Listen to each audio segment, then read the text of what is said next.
Estamos de volta com o programa Ideias e estamos entrevistando o professor Dr. João Batista Júnior, ele que é médico, perito médico forense. Doutor, quais são as novidades dentro da perícia forense, quais são as novidades para a perícia do Brasil de maneira geral? E uma pergunta que escapou, que é justamente aquela pergunta relacionada aos filmes. A gente vê muito filme por aí, onde tem muito perito. Aquilo tudo é verdade, aquilo tudo é mentira. O que tem de verdade e o que tem de mentira? Na verdade é assim, eu acho que a medicina forense evoluiu e está evoluindo muito, principalmente agora, com o advento, com o deciframento a partir de 2003 do genoma humano. Esse campo da medicina forense, que envolve a genética médica, vai ser, nos próximos anos, já está sendo e vai ser cada vez mais, uma forma de se aplicar a medicina forense, aplicar a perícia médica em prol da verdade, em prol da materialidade próxima da chamada verdade real. Quanto à pergunta que você me fez, eu desculpe até ter fugido dela, mas com relação aos filmes que a gente vê, CSI, etc., olha, isso é uma realidade que é o ideal da realidade que se vê hoje. Mas o Brasil está muito longe dessa realidade ou está próximo? Não, o Brasil até por questões legislativas ainda está próximo. Não tem dispositivo legal. Nos Estados Unidos a condição, existe um dispositivo constitucional que obriga, e isso trazido dentro das constituições de alguns estados, que obriga o perito médico a ser o primeiro a tomar ciência de um local. Eu não entendi direito. Nós estamos próximos ou estamos distantes? Estamos próximos tecnologicamente, mas nós não temos ainda aplicativos legais que propiciem.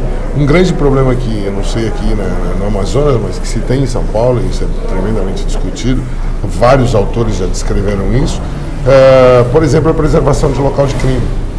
Que a má formação do profissional, que é o primeiro a chegar, a má orientação da própria população, se manipula local de crime, e isso tira toda aquela necessidade, a razoabilidade, o primeiro impacto e principalmente as primeiras provas que são extraídas dali.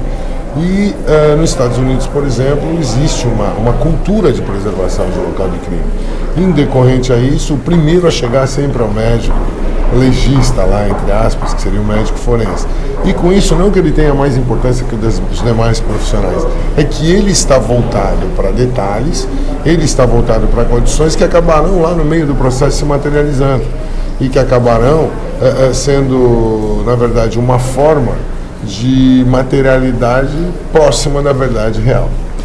O professor Dr. João Batista participou da perícia médica de um dos casos que ficaram muito famosos no Brasil todo, eu diria até internacionalmente falando, que foi o caso Nardoni.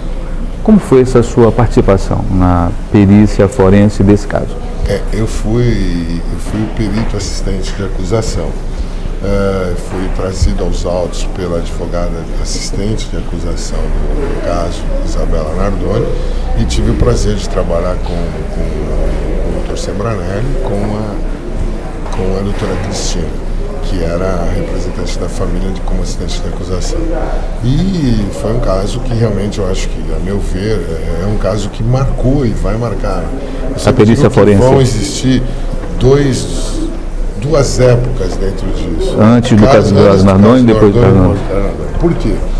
Porque ali foi foi o caso em que, pela primeira vez, a única materialidade que se tinha, a única condição que se teve durante todo o tempo processual era o quê? Era a prova técnica.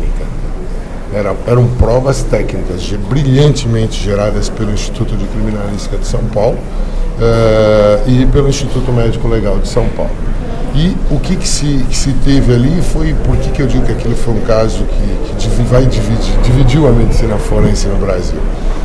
Porque, na verdade, você tem ali um primeiro caso onde se demonstra a necessidade, a obrigatoriedade, a boa condução de uma prova técnica, de uma prova de materialidade que conseguiu, ao final, demonstrar a culpa, demonstrar o dolo, demonstrar todos os aplicativos que se necessita para manter dois réus. Quais foram as provas?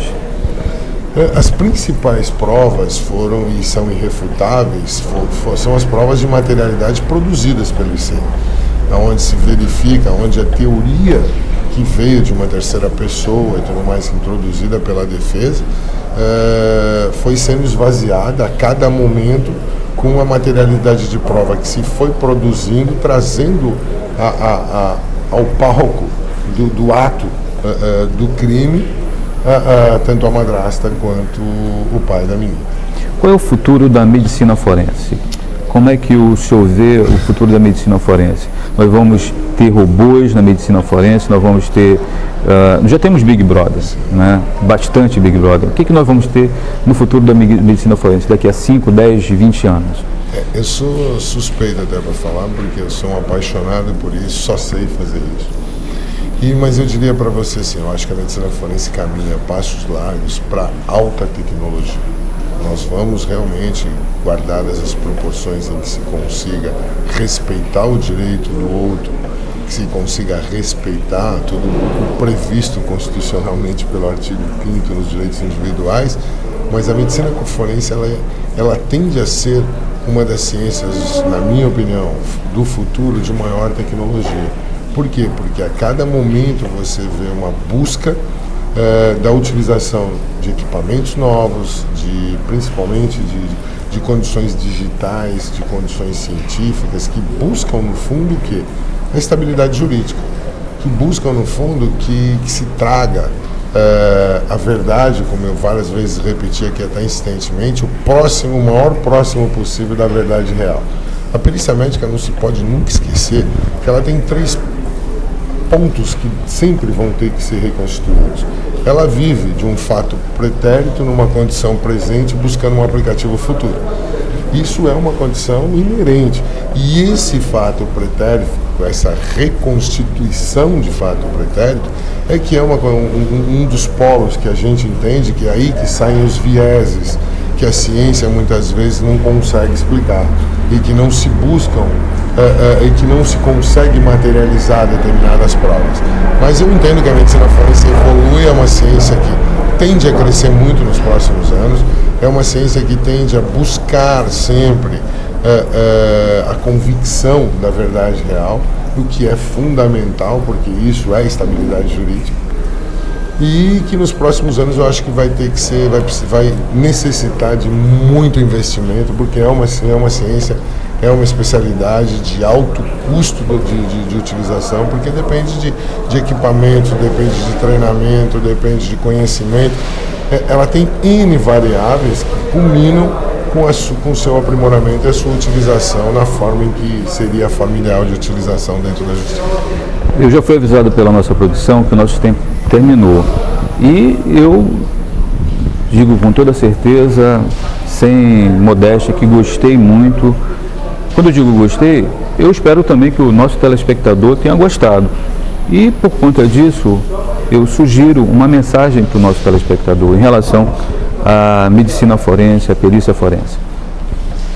Eu gostaria primeiro de agradecer a oportunidade de estar aqui falando sobre isso, porque eu acho que isso, como já disse, é de fundamental importância. E a minha principal mensagem é que nós consigamos trazer, levar a toda a população, a todos aqueles que de alguma forma têm ou terão contato, necessitarão de perícia médica, aquele alento dizendo que é uma ciência que está evoluindo e que do que depender da gente, a gente sempre vai estar pronto para palestra, para aquilo, tudo que for necessário, buscando esclarecimento e principalmente o conhecimento não técnico, porque esse aplicativo é aplicativo de juízo, mas principalmente o esclarecimento da população de quando se necessita, quando se pede, como se pede, o que se faz com uma perícia forense. Estamos terminando mais um programa Ideias. Dessa vez, entrevistamos o médico perito forense João Batista Júnior, ele que atuou no caso Nardoni. Mas eu quero saber o que você achou do programa de hoje. E você pode me dar essa resposta através do meu telefone, 9112-9676, ou então através do meu e-mail, beuastone@hotmail.com. Tenham todos um bom dia.